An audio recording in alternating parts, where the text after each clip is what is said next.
Hello,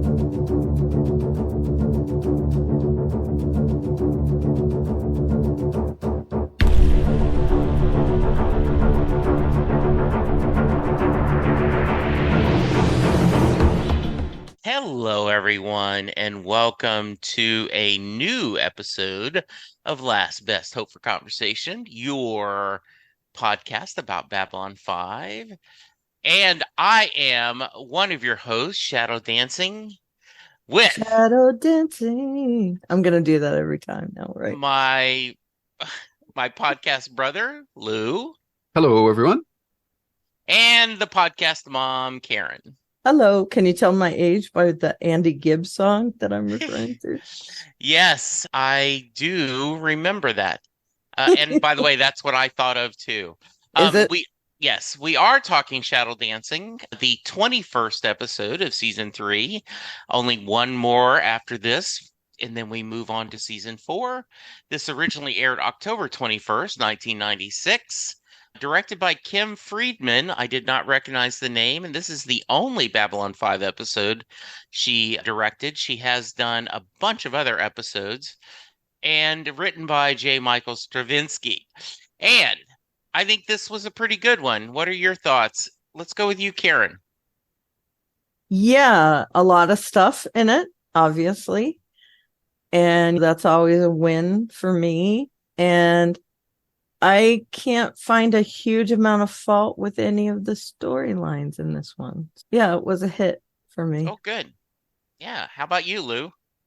This was a better version of Grey 17 is Missing. I didn't like the Franklin storyline, to be honest. But the other storyline, actually there was 3, I guess you could say. I found the other 2 storylines were very interesting. So didn't love the episode, but it was definitely much better than last week's episode for sure. And of course, it ended with quite a teaser. Yes, we'll get to that.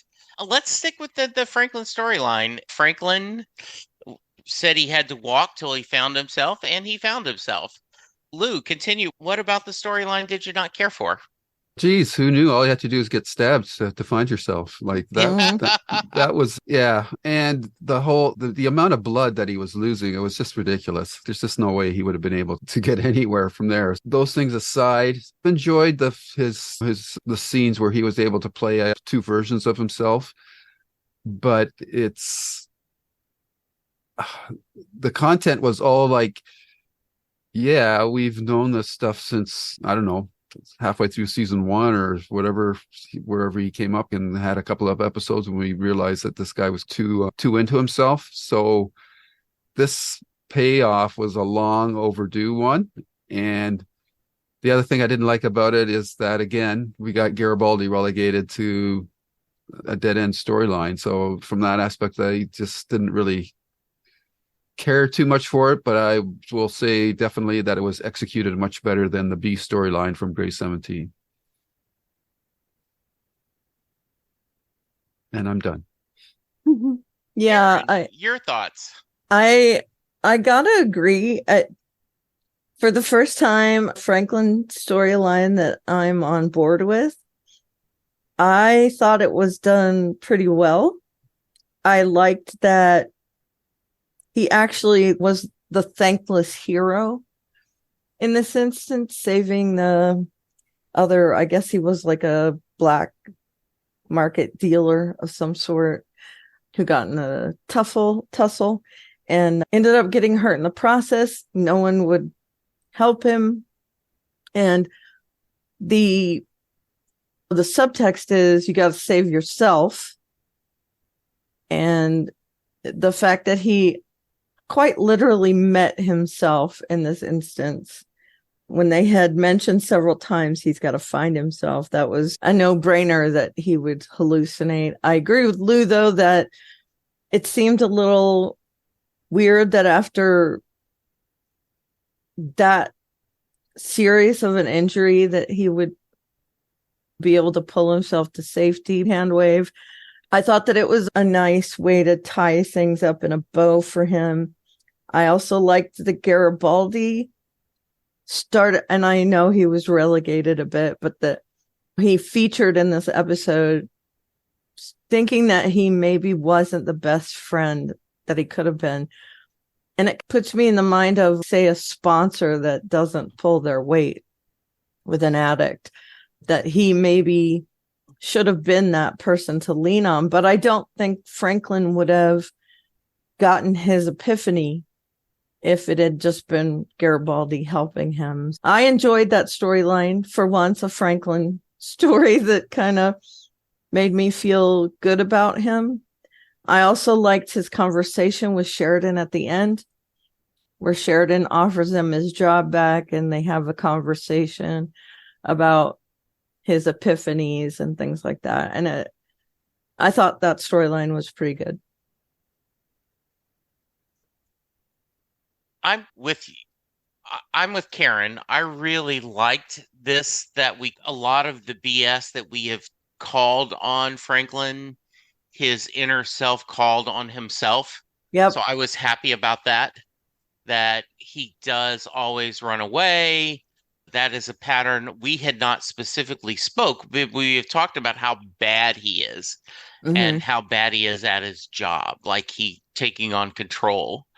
And I'm glad that now I do agree that it's TV blood loss, not real world blood loss, right? So that is definitely a hand wave, that you could be there that long and then be able to get up. I realize for dramatic purposes it looks good, him going there, but it feels, once again, if Garibaldi had been able to find him, perhaps, because Garibaldi was starting to worry about him. Not to rewrite, but I get that.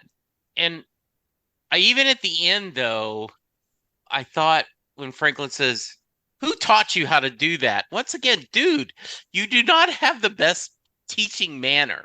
Yeah. Exactly. It seems like there are kinder ways to say that than, "Hey, let me show you a little better way," or like, "This is an easier way." But we do get... Yeah, but that's in character, right? Yeah, it is. Yeah, and go ahead. Go ahead. I think part of my issue with the whole Franklin storyline is, and I don't know if it's directing or writing or acting, but even when he's had his epiphany, he still sounds like he comes off as, "Look how good I am," instead of "I've learned a lesson and I've been humbled." So it's just the tone is, I just don't feel the right empathy for the character, because I just don't think that they're presenting his epiphany in the proper manner. And you can say that's just the way that character is. You mentioned the whole scalpel thing. It's, dude, you just went through this life thing and then you just go ahead and jump on somebody. It's just like he didn't learn anything. So I just don't think it was very well done. I'm sorry that you guys disagree with me, but no. I just don't think the tone was there. Yourself at all. No, yeah, I just don't think the tone was there, and I don't know if it's the acting ability or what. But because we've all seen characters that we love to hate or whatever, but you still like them, because, like, the prime example is Anthony Hopkins in Silence of the Lamb. Like, he's a terrible person, but yet you can't help but like the guy because he's got style, he's got panache. You know what this Franklin just doesn't have that.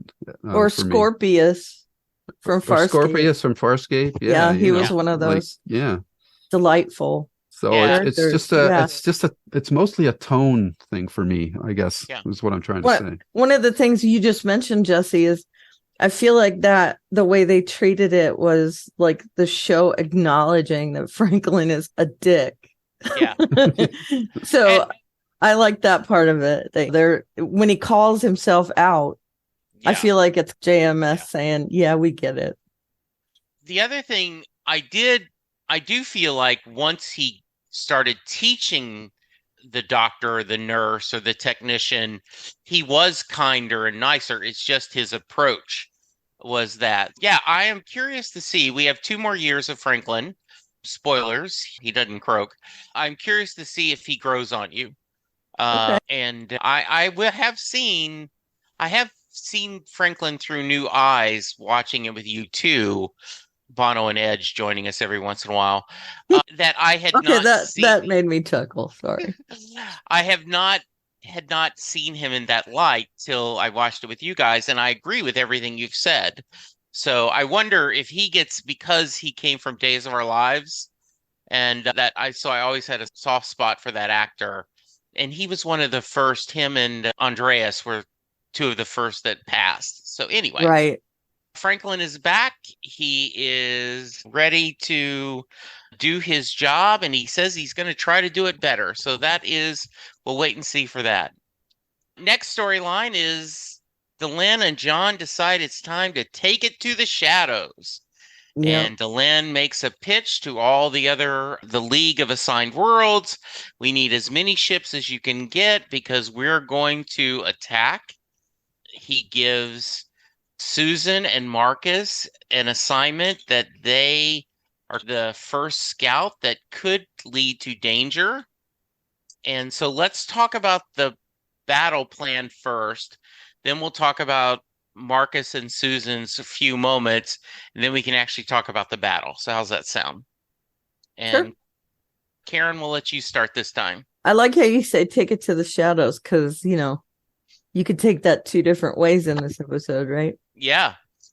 Yeah, I do. I think the plan was not perfect, obviously, but I do think it was a little smart to send out Marcus and Susan, even though I still scratch my head over why is the control, the bridge control going on these away missions. I get it. It's a TV show. The main characters have to go, and that kind of thing is repeated in all shows, Star Trek and all that other stuff. So I'm just going to gloss over that. I like the relationship that's building between Susan and Marcus, frenemies a little bit, where he grates on her nerves, but she gets it. I like seeing Susan frustrated by something because her reactions are very funny and unexpected sometimes. And her growing dissatisfaction for not getting sleep through this episode was pretty funny. And it ended in a way that was like, okay, fine, I'm not going to get any sleep. I might as well get up. When she's alerted to someone that's come aboard, I love seeing her frustration with everything. I also appreciated that they didn't just make it the heroes always win thing with them. They might have won the battle, but it didn't come without a cost. And they even said we lost more than they lost. Yeah, we lost two ships for every one of theirs, which is not a winning strategy. Correct. Right. But they don't seem defeated by it. The fact that they managed to make any kind of dent in this force that they thought was unbeatable, it made me feel good about the fact that it happened, but bad about the fact that it happened with so many losses. And you could see that kind of brief agony on the faces of Delenn and John. And I also liked how Marcus and Susan handled everything. I thought they did a good job. So all around, I thought that was a good first battle that's setting us up for something that is probably not going to be pleasant. And I appreciate the T- stuff because it's building something in my mind. Z-. I'm sorry. Z-, you're right. So what'd you think of the flirting he did? Yeah, that's a running theme for him, right? He's got a crush on her.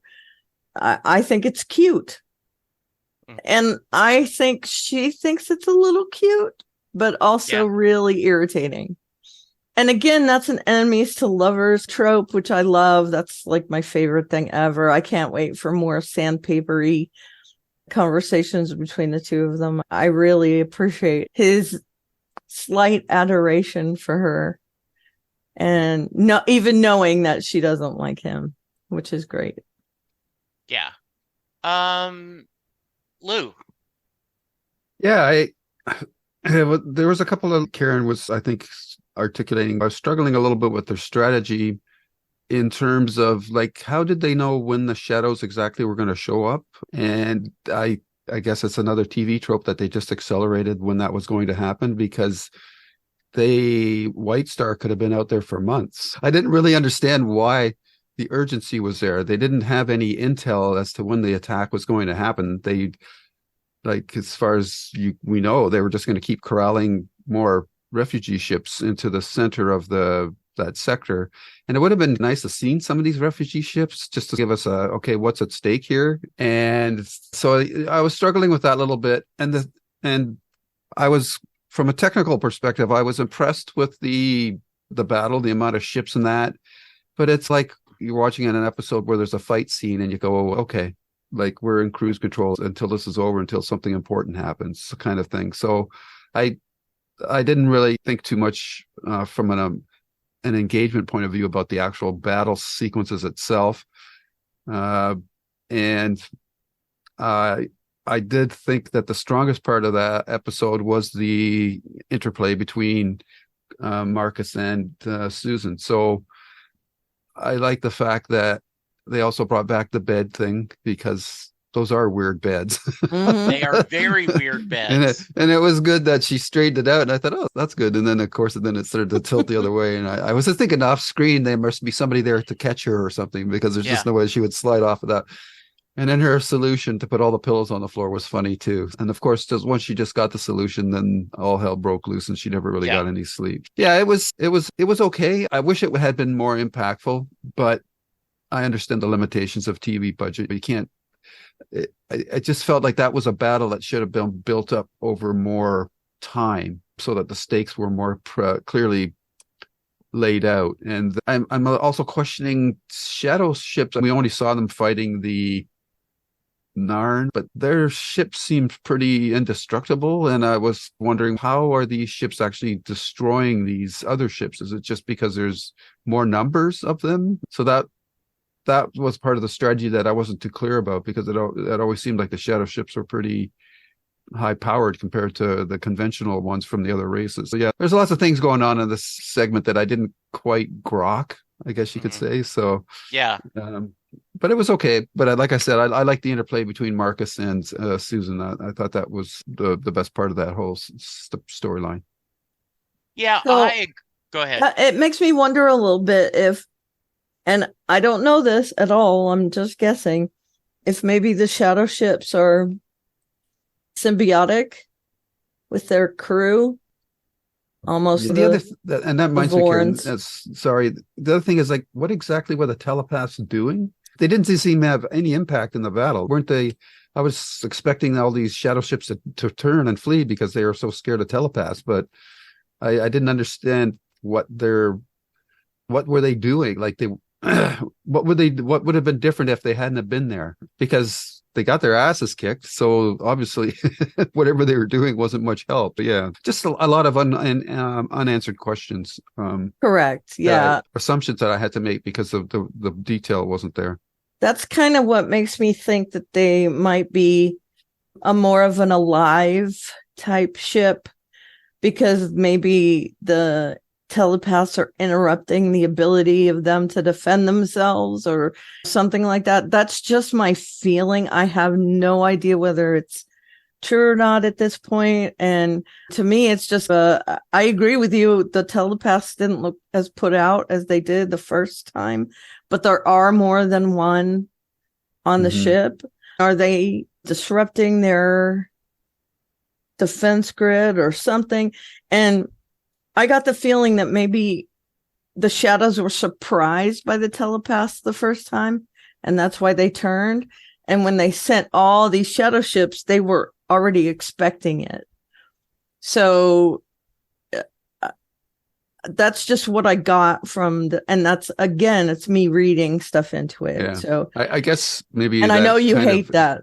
No, you've answered maybe the question that I had, is maybe the telepaths were weakening the shadow ships enough so that they could be destroyed by conventional ships. But that's something that it's not stated in the episode. We have to infer that. What I think happened, and I'd love to have some of our very brilliant listeners correct me if I'm wrong or give us their theory. My thought is because the shadows, the the telepath blocks them from talking to each other. And that Okay. because there is a telepath in every shadow ship using it to help control, that shadow, our telepaths, the good guys' telepaths, stops them from using that. So the ship is not as nimble, is not as they aren't as combined fighting because of that. So it's Okay. making them fight with one hand behind their back, yet they're still so strong. We've got their left hand, not their dominant hand. So that's my theory, is that it gives them enough weakness mentally that we can take them on Okay. and they would be So unbeatable. does that mean that there's no clear answer about it, that you're guessing as well? Yeah, I'm guessing. Yeah, I'm Okay. guessing. Or they've implied this and I've missed it. But yeah, I just Googled it while you're talking, and they said telepaths can disrupt the link between the shadow ships and their non-telepathic pilots. Okay. So based on what in my mind, and what I just read. So I guess, and there's a whole deep dive where people were discussing this. So if Okay. you want And to I go don't want back, to look it up. yeah, exactly. Yeah. Yeah. Okay. So I did love the may God stand between you and harm and all the empty places you may walk. I thought that was really a lovely line that Claudia Christian delivered. Wonderful. I love when Susan has her Russian darkness. All right. That was So Egyptian, right? yeah, he was Egyptian. Yes. Yeah. But she plays the Russian character so well. Yeah. It's just, Yeah. but I was like Sheridan said that Egyptian prophecy or wish or whatever it was, but then he never actually said it. I'm going, well, Yep. And then she said it. So that's yeah. why. So Yeah, that that's what. was Yeah. weird. So I Hmm. guess everybody knows this as Egyptian prophecy except me. Or no, I think the idea was they that's something between Susan and John, that they have done that in the past. And so she's finishing his sentence. By he saying that to her, she knows what he meant.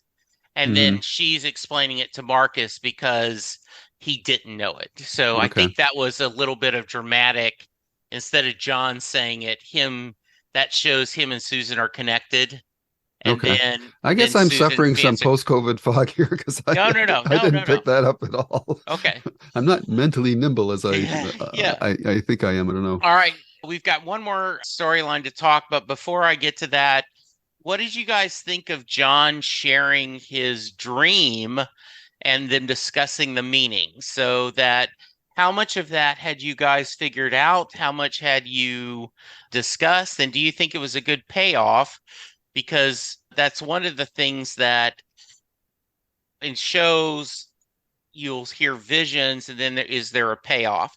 So in this one, Kosh had sent him a dream. There was, and now then there was a payoff. Lou, any thoughts on that being paid off, about her being a telepath, all this other stuff with why he was in a telepath uniform or a Psych Corps uniform?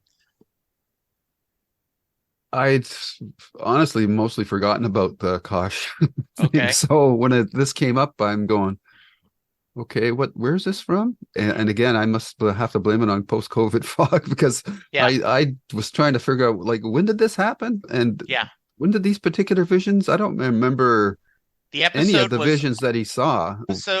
All Alone in the Night, and Hmm. that's when he was kidnapped and taken to the ship. Right. And then Yeah. And were these visions the same ones that he had then? Yep. Or yeah. were they? So the Okay. opposite, yeah. The episode resolves, at least initially, most of Sheridan's dream from All Alone in the Night. Sheridan is the hand, one half of a pair of opposing forces. He wears the Psych Corps badge to signify their alliance with Bester, and his position is someone in charge of a large number of telepaths. And Ivanova's statement, "Do you know who I am?" refers to her latent telepath ability. However, it's still not clear who the man in between is, and it's also not clear whether Sheridan's analysis, even with the help of Delenn and Ivanova, is also correct. Okay. So we still don't know who the man in between is. Okay. Yeah. Yeah. I thought that he was really lost in that scene. Yeah. I'm sorry, I'm interrupting. Lou was supposed to go No, first. you're good. That's okay. At first, I thought he was doing the time jumping that he had done from the other episodes, but yeah, I'd totally forgotten about that. So I apologize for my Oh, that's all analysis right. of that scene. I was, what the hell's going on now? Yeah. Yeah. I don't get the birds yet. And honestly, except for the latent telepath stuff, I don't know what any of this means. And I feel like John is in that same place. He maybe has been analyzing it in his head every once in a while and doesn't get it. And I like that he's shared it now with other people. All right. Okay, so Delenn says, "Hey, buddy boy, we need to spend the night together." And John perks up, and then she says, "Oh, silly, I'm going to watch you sleep. And if I don't like what I see and you won't let me go, we will have to cut off access." What are your thoughts about this Mimbari tradition, ritual, Karen? Romantic and creepy all at the same time. Well Thank said. God you said that. Yeah. Yeah, if someone watches me sleep, I will wake up and go, "What is wrong with you? Yeah. Turn over, go to sleep yourself, Yeah. cut it out." It's creepy. And I would have been, if I was John, I would have said, maybe we could skip this tradition because that does not sound like a joyful thing to me. He's willing to go with it. And how hard is it going to be go to sleep with someone just sitting there? That's what I'm saying. Right? Yeah. It's just weird and creepy. But it's also, I get where she says that it's a test to see if I like your 100% genuine face. Because, yeah, sleep is really the only time that you completely relax and you show who you are on your face, at least. Yeah. So I understand that part of it, which makes it, oh, that's so romantic. But still, in the back of my head, it's no, absolutely not. I would not go along with that. I am not a fan. Yeah. Of Creepy Town Banana Pants happening there. So, Lou? Yeah, I think Karen's creepy but romantic pretty well encapsulates. But it's a good opportunity to just pull back and say, okay, from a human perspective, this is creepy, but from a Minbari perspective, this is a sign of intimacy. So that's an interesting paradigm to consider. And I suppose if you are that emotionally engaged with another person, then the creepiness factor really gets dialed down. But Karen's saying no, well, if my husband stares at me, I will punch him right in the face. Yeah. I also think that if he was a Mimbari man, that this would be perfectly normal, right? Because exactly. it's always felt that's what we've done. So Right. yeah, I think it shows that John is a good sport and is wanting to do whatever he can because and he doesn't get bed hair. Yeah, right? which is And also they've set that precedent that he wants to learn more about the Minbari culture because of how he feels about Delenn. They've had several things where he's eating with her for a true Minbari meal and he's asking her questions. They've set the precedent, at least, that he's willing to go. I would love to see, and I hope it happens, an episode where there's an Earth custom that she finds totally repulsive or creepy. Right.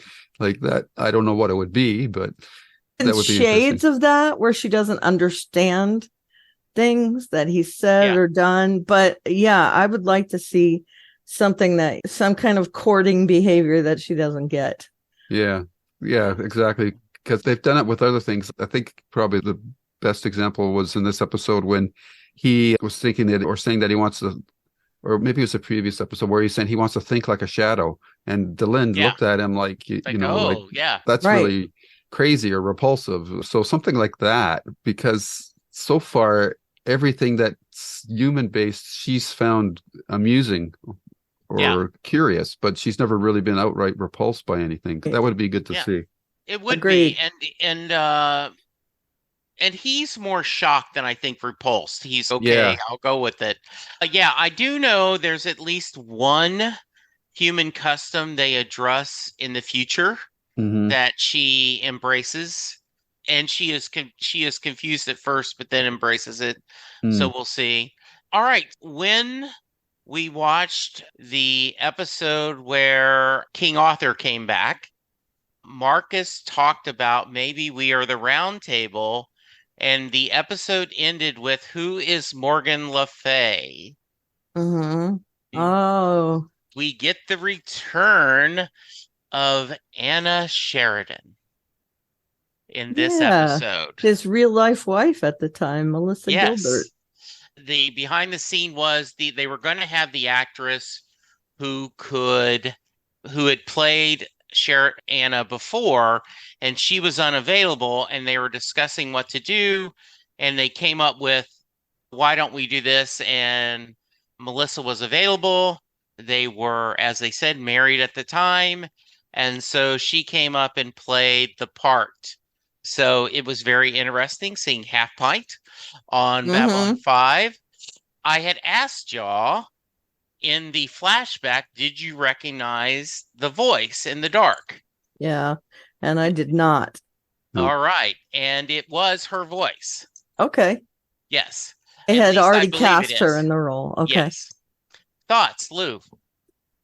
It's a very interesting ploy because we don't know exactly what her mental state is, whether she's been brainwashed or if it's even really her. Don't know how much the shadow technology there is that they could replicate her or something like that. I don't know, but it definitely is going to bring some interesting tensions into the next episode, because we've got the relationship that's ongoing relationship with Delenn.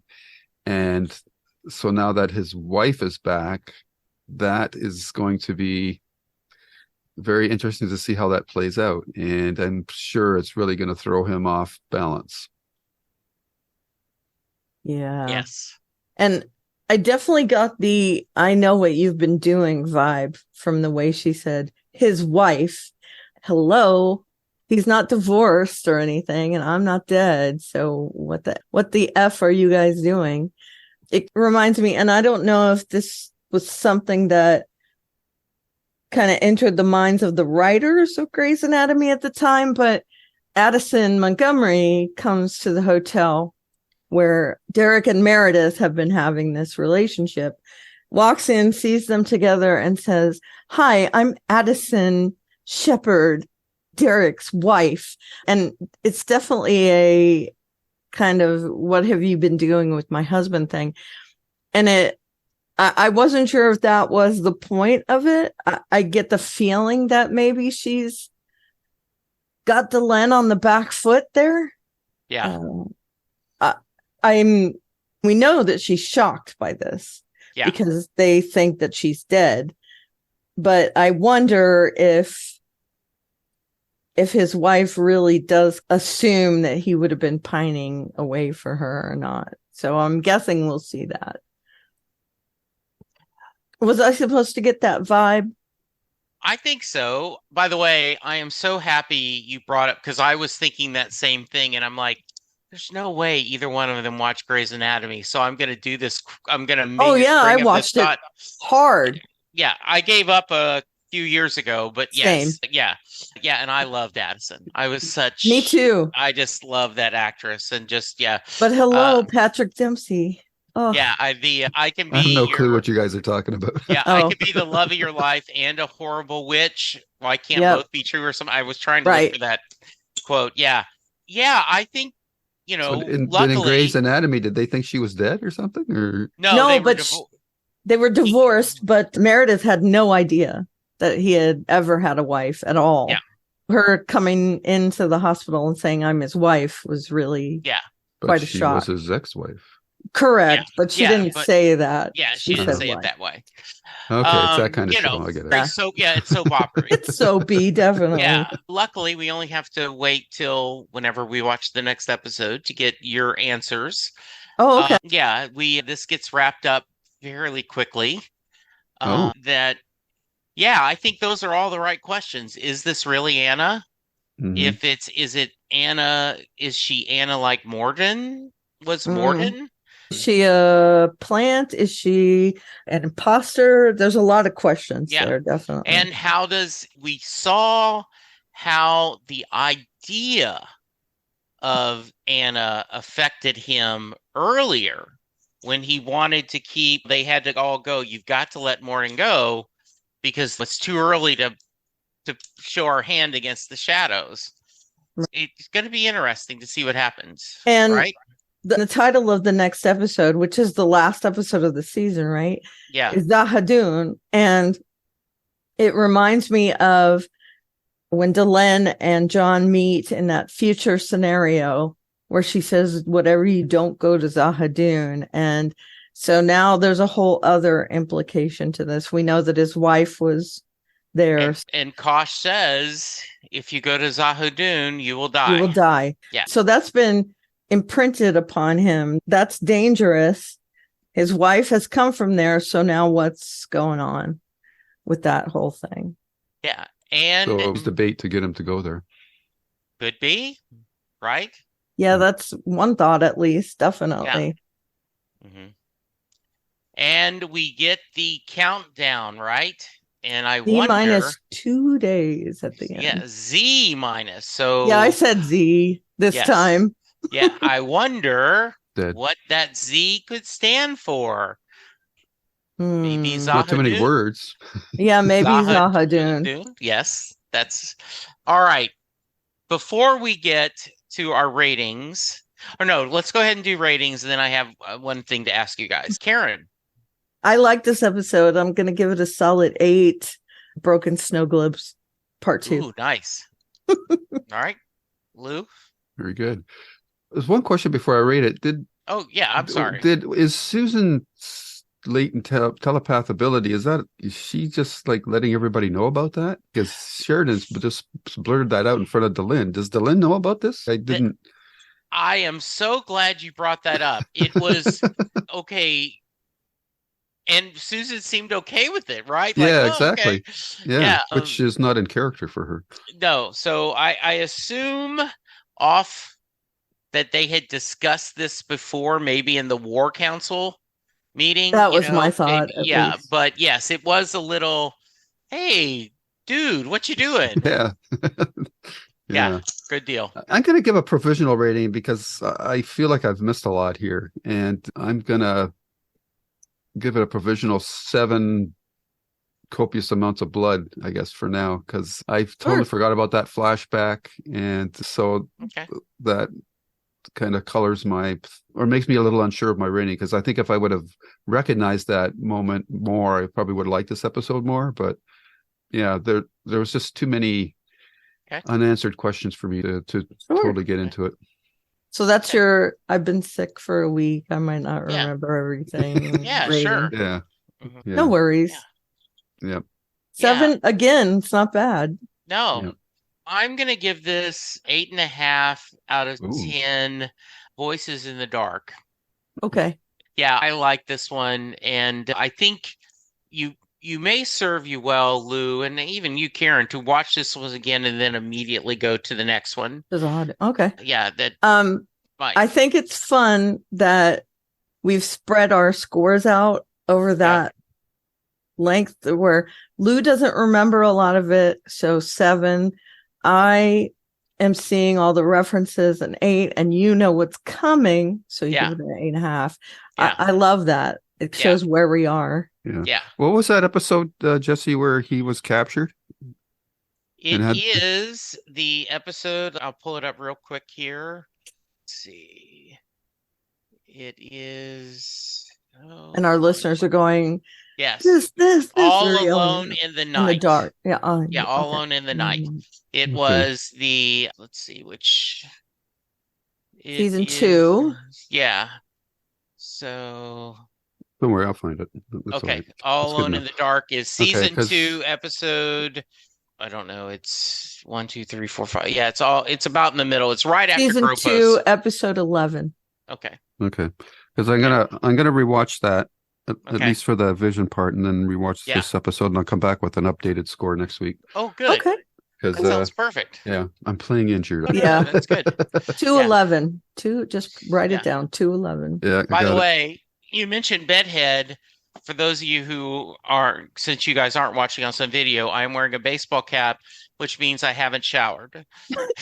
Yeah, okay. Anytime I have a cap on, it means I haven't showered because I have the bedhead. All right, we're going to get to feedback. But before that, I think this is a good time. At the end of season 2, I said, what were y'all's thoughts about 3? So I wrote them down. Oh, okay. Oh, what were our So- predictions for 3? And just thoughts, Okay. what you wanted to see. More Okay. questions about Kosh. Okay, which happened. All right. Hey, More, and can I say one thing before we Please. move on from Kosh? I don't think people listening are getting my sarcasm about Kosh. They think I really think that Kosh is the worst. That's one of my bits that I'm doing for you guys, just so you know. I don't really think he was the worst. Anyway, sorry about that. all right. We wanted to see more about the Psycorp, Okay. which we got a little bit, right? We got to know Yep. they're working with him now. A little bit, yeah. Yeah, you guys had questions about the Mars colony. I don't think we got anything really big about that. Nope. Nope. Couple Okay. mentions. You had questions about Sheridan and the Rangers, Okay. and I think we get dressed a little bit of that. Yeah. B5's relationship with Earth. And we got was a addressed, lot of that. yes. Yeah. Garibaldi's ex, we got nothing. Nothing. You guys asked about the Sinclair time travel story, Mhm. Which and we got got a wrap up of that. full answers to. Yes. Lou said Jakar is going to become a moral lighthouse. I think 100%. that's a pretty good. I wrote that down specifically to Okay. give Lou credit because I knew that was coming. Okay. And Excellent. yeah, You wrote these in? Yeah, me too. yeah. We do not have this answer yet, but someone has said, are the Vorlons and the Shadows the same race? Okay. You Okay. guys had suggested that. And the last one was, are we going to find out about Sheridan's wife? Hmm. And Well- it looks like we're going to, at Yeah. least a little bit. So I wrote these down because you guys did a pretty good job of kind of naming what you wanted to see, and the show did a good job of delivering it, I think. Mhm. Yeah. Those are Yeah. pretty good predictions, I think, Yeah. or questions. Yeah, so we're going to do the same thing after next Big week. props to Lou, by the Yeah, way. yeah. Jakar being a moral lighthouse. That's being two Crichtons. Right? Yeah. It's that kind of depth. Yeah, Even a that's broken great. clock is right twice a day. Yeah. Or like when wasn't it after season 1, I said that, who is the bad guy that ends up being a hero on Farscape? Yeah, the guy who takes over Talon. Yeah, you Right. had, Yeah. I had Yeah. said, I think he might have a redemption arc, and you guys Yep. were like, he sure does, but we can't tell you. Yeah. Yeah, so Yeah. good. All right, great. We did get some emails. We did. Did you? Yeah, do you want to read them? Sure. We got 2, right? Yes, we did. Okay. The first one here is from David. He says, side note, try not to hit send when working on this letter prematurely. This is the complete version. So apparently Yes. he sent us an abbreviated version of this, which I'm actually going to do. I hope everyone's okay with that, but things are really ramping up in the Shadow War. Sheridan and Delenn think they know where the next attack will be and have decided to try and get the non-aligned worlds involved. To be honest, not entirely sure I agree with the rationale used to convince them to join in. Yes, I understand the need for operational security, but they also need to learn how to work together. Plus, there might have been some benefits for planting a false lead to divert at least some of the shadows, but that would take too long to fit in an episode thought. For once, JMS writes a scene where the cute kid doesn't die. Oh, I meant to ask about that. The deaf girl. That was quite an interesting scene, and then absolutely nothing came from it, Yeah, which made me head I tilty. agree. I also thought the whole family going to Babylon 5 made no sense. Like, This why is like a would tourist attraction. Yeah, And like why would you go to the down below? Yeah, That Just would be makes- like going to Washington, D.C. to see the monument and then visiting like the district where all the prostitutes hang out. Yeah, it just made no sense. Yeah. I wonder if they made it out of there alive. Right? Exactly.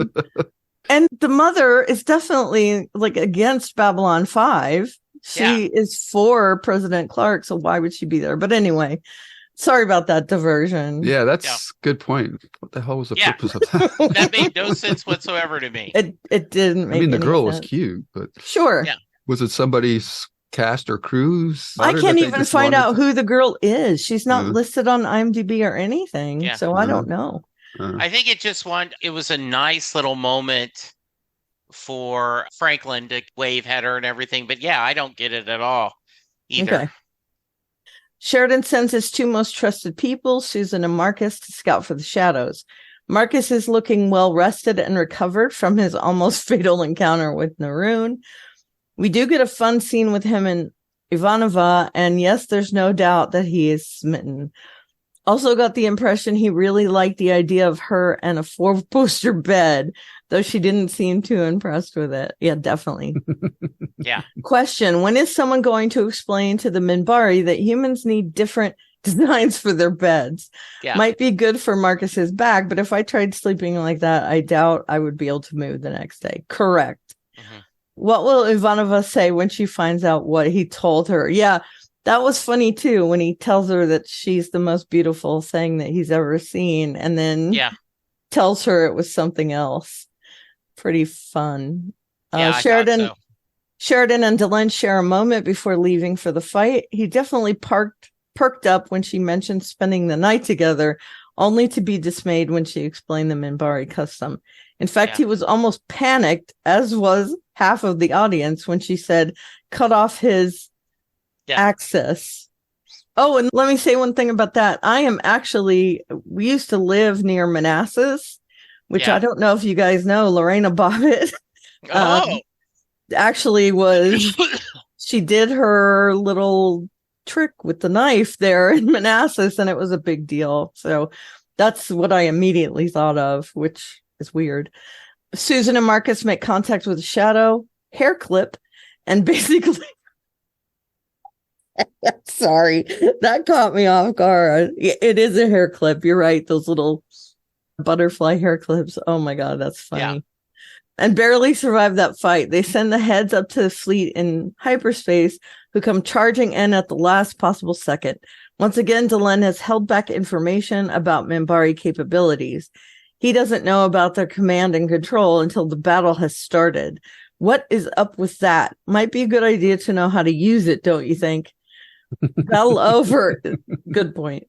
The battle over, they return to B5 to talk over the future strategy and start planning the next moves. We see a shuttle leave a shadow ship while Sheridan... Okay, that's quite a sentence. While Sheridan is trying to figure out the dream Kosh implanted in him. He goes and checks in on Franklin and gives him his job back. He then gets a message that Delenn is waiting on him. We next see her looking at him with a bit of a smile on her face. She goes over and picks up a snow glove. It's the vision she had on B4. The door opens and Half Pint from Little House comes in announcing she is Anna Sheridan. Next week, ought to be fun. Chekhov has some truly huge guns. And Sheridan gets to do every man's fantasy about an ex. Okay. Some hints. I like the hints. Keep them coming. They're fun as long as you keep them vague, right? Yeah. Okay, and from Texas on the Shock. Hi there, Texas. Let's call them TAS. Okay. TAS, Texas and the Shock. Let's give them a nickname. There we go.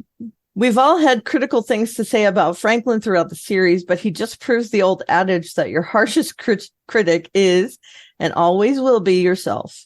Franklin says things to himself here that I think we've all thought, but haven't really said out loud. Excuse me, I'm raising my hand. I have said a lot of those things out loud. There's another B5 podcast, The Third Age, that recently started up, which makes 7 podcast reactions I'm following. I really need help. Yeah. That's dedication. It is. Or obsession. They No. recently got to the episode Believers, where one of them makes the point that Franklin offering to resign would have been running away. A connection I never made before. Whether he should have been allowed to continue as a doctor after that is besides the point. So this has been something that has been part of his character from the beginning. I thought that was interesting too, and I almost brought that up in our discussion. I went, no, I'll let Texas Alashok have that moment. But yes, it is consistent that whether you like him or not, this is they have written him consistent. He is who he is. Yeah. Yeah. He is as irritating as he has always been. Yeah. I'll say it that way. Yes. Okay, back to the email. On the other side, we finally get into a big battle with the shadows. It reminds me somewhat of Coral Sea, which was technically a Japanese victory in that they destroyed more than they lost, but the U.S. prevented them from achieving their objective and put 2 of their major carriers out of action just prior to the Battle of Midway. Here, the Army of Light loses twice as many ships, which is a pretty good loss rate, considering shadow ships can slice apart even Minbari war cruisers. You'd think it might be a lot higher than that, but they managed to turn the offensive back. Yeah, good point. Yeah. They did interrupt their attack, so it's a win but a loss at the same time. Yeah. The shadows have one more trick up their sleeve, which I will talk more about next time. Until then, let us consider who decides that the hemlines are below the knee this year and short again next year. Okay, that hint is interesting. This is the Texas on the Shock signing off. Good. All Good right. emails, you guys. Yeah, very nice. Any interesting points on YouTube, Lou? Yeah, so for the previous episode, and the Rock cried out, no hiding place, Mr. D. Delenn says Sheridan's obsession with figuring out the next shadow attack. He had several issues with the scenario. First, when you're stuck trying to figure something out, it's not a bad idea to bounce it off of somebody else. I agree with that. And he also brings up if John says if I was a shadow, it's what he would do. And he's guessing her reaction is because she doesn't understand the human's abilities to think like the enemy or doing the right thing for the wrong reasons, which is interesting. And several posts, including his, have also pointed out the church service about the song. I suppose the overall lack of knowledge of the song is due to our backgrounds. Many years ago, I attended church with a friend at a predominantly African-American church, and it was completely different than anything I experienced. I imagine I looked a little bit like Lanier, so that's good. And then Simon points out, if you've ever heard "Oh Cinderman" by Nina Simone, you've heard the same parts of Revelation turned into a tune, even if it's not the same tune. So that's good. Yeah, I meant to mention that I love Nina Simone, so that comment's good. Yeah, I know that song. Okay, cool. For some reason, my mouse has died on me. What's going on here? I can't scroll. Oh, there we go. Okay, sorry. And then Texas also writes here, recall something Narune said, the religious castes were building warships, plural. That's cool. And we have somebody's imploring us, CPMF 2112. Twitter is a cesspool. Please don't stay in the cesspool. We're trying to keep it going, but yes, I understand. Yes. Yeah. That's about it. Thanks, everybody who's commenting on YouTube. Appreciate it. Yeah, appreciate it. If someone wants to reach you, Lou, how can they? They can just go to YouTube and look for Lou's Reviews, where you'll find our Babylon 5 podcasts, along with our JKL Media podcast, where we just finished 12 Monkeys. So that one's in the bag now, and you can check out the whole series there. And if you haven't seen that series, I highly recommend you watch it. It's definitely worth your time. We're also have my writers podcast there, as well as our Stephen King podcast. And on Twitter or X, you can find me at Lou W. Sytsma, Sytsma. And Karen? I am at Oliveria on a lot of social media. We got the X/Twitter, Blue Sky, Post, all those things, the TikToks, the Instagrams, all those.